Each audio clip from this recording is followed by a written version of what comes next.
Welcome students. तो आज हम स्टार्ट करेंगे ज्योग्राफी का chapter number 1 which is resources and development. Okay, now topics to be covered in this chapter are first is resources, then second one is classification of resources on the basis of origin, exhaustibility, ownership, and on the basis of status of development. Third one is development of resources, resource planning, land resources, and soil as a resource. Now, first of all, what do you mean by resources? Everything available in our environment which can be used to satisfy our needs. मतलब कि आपको प्यास लगती है तो आप पानी P लेते हो, ये क्या है? रिसोर्स ही तो है ना, वाटर भी। Water as a resource. आपको कपड़े सुखाने तो आप बाहर धूप में सुखाओगे, क्यों? क्योंकि आपको सन से क्या मिल रही है? Solar energy. ओके, आपको भूख लगती है तो आप खाना खाते हो। ठीक है, घर बनाने के लिए भी आपको सीमेंट की ज़रूरत पड़ती है, ब्रिक्स की ज़रूरत पड़ती है, वुड की ज़रूरत पड़ती है। All these are resources and which are and these all things are easily available in our environment to satisfy our need. But इसके अलावा भी इन सब रिसोर्सेज को कुछ क्राइटेरिया को फुलफ़िल करना होता है।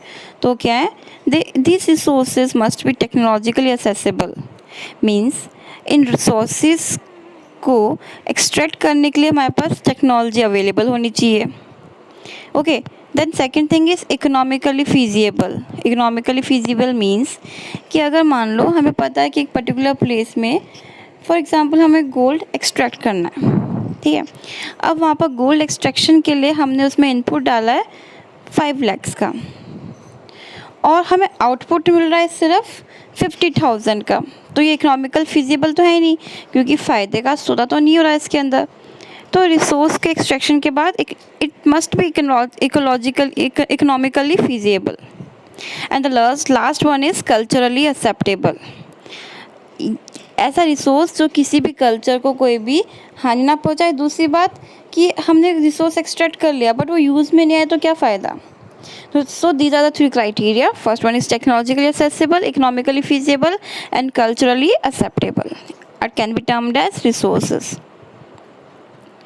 Now, this is a diagram. In this diagram, it is shown human relation or independent relationship between nature, technology, and institutions. Human beings interact with nature through technology. अब हमें पता है जो ह्यूमन बींग्स है पहले वो नेचर से interact करेंगे, फिजिकल इन्वायरमेंट से इंटरेक्ट करेंगे, और फिर वहाँ पर अगर उनको कोई रिसोर्स मिलता है सर्च करने के बाद, या फिर उनको लगता है कि वो वुड को यूटिलाइज़ कर सकते हैं, या फिर वहाँ पर जो मिनरल्स प्रेजेंट है उसको एक्सट्रैक्ट कर सकते हैं, तो वहाँ पर वो टेक्नोलॉजी यूज़ करके उनको एक्सट्रैक्ट करेंगे। देन फर्दर प्रोसेसिंग के लिए उनको कहाँ भेजेंगे? वो इंस्टीट्यूशंस के लिए, और उन इंस्टीट्यूशन से हम उनको फाइनली यूटिलाइज़ कर पाएंगे।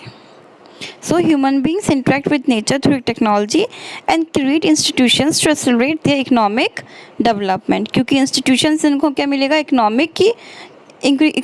उनको क्या मिलेगा? इकोनॉमिक बेनिफिट मिलेंगे, जिसकी वजह से इकोनॉमी इंक्रीज़ होगी और इकोनॉमिक डेवलप्ड होगी। Second was is now the second topic is classification of resources. Resources can be natural or human. अगर हम नेचुरल की बात करें तो resources can be renewable और नॉन रिन्यूएबल। रिन्यूएबल मीन्स जो ऐसे resources जो दोबारा रिन्यू हो सकते हैं। They can be continuous, for example wind, water, sun. They can be biological में vegetation, natural vegetation, forest, and then wildlife. अगर हम ह्यूमन की बात करें तो ह्यूमन में we have structural and institutions, quantity and quality. Non renewable में आते हैं recyclable, for example metal, non recyclable for example fossil fuels. And this diagram shows first classification of resources on the basis of origin. On the basis of origin, resources can be biotic or abiotic. Bio means life, और biotic resources में सारे living things आते हैं, for example protist, plants, animals, bacteria, fungus. And abiotic means lifeless, और इसमें सारे non living things आते हैं, for example water, soil, air, light, minerals. This is on the basis of origin. Biotic resources and abiotic resources obtained from biosphere, they have life as I mentioned earlier. For example, human being, flora, fauna, fisheries, and livestock.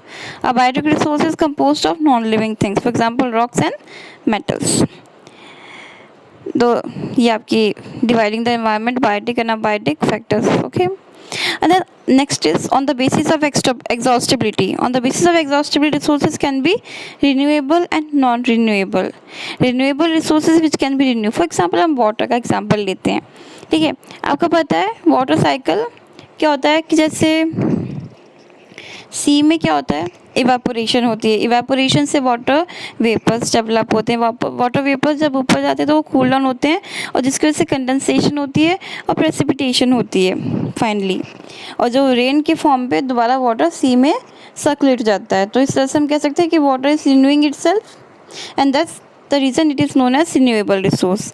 अब non renewable resources कौन से होते हैं? जो resources दोबारा renew नहीं हो सकते. For example battery, coal, petroleum etcetera. And this sign shows है ना यहाँ पे साइंस सर्कल में, वो बेसिकली थोरियम और ये रेडियो एक्टिव एलिमेंट्स हैं. ये भी नॉन रिसाइक्लेबल है. On the definition, renewable, non-renewable resources which can be renewed or produced by physical or chemical or mechanical process are known as renewable or replenishable resources. For example, solar and wind energy, water, forest and wildlife. The renewable resources may further be divided into continuous or flow. Non-renewable resources, these occur over a very long geological time. Minerals and fossil fuels are example of such resources. और इन resources को बनने के लिए बहुत ज़्यादा millions of years लगते हैं और इसलिए भी इनको नॉन रिन्यूएबल रिसोर्सेज कहते हैं. तो तभी तो हम कहते हैं कि we have to save our resources और we have to use our resources in a very plan manner, ताकि जो हमारे फ्यूचर जनरेशन है वो किसी भी तरह का कोई कॉम्प्रोमाइज़ ना करें. Okay students, these are some examples of renewable resources. First one is, like we can say, they are windmills. Then we have solar PV plates. Okay, we have wind energy, we have solar energy. Okay students, this is all about this topic on the base classification of resources on the basis of origin and on the basis of exhaustibility.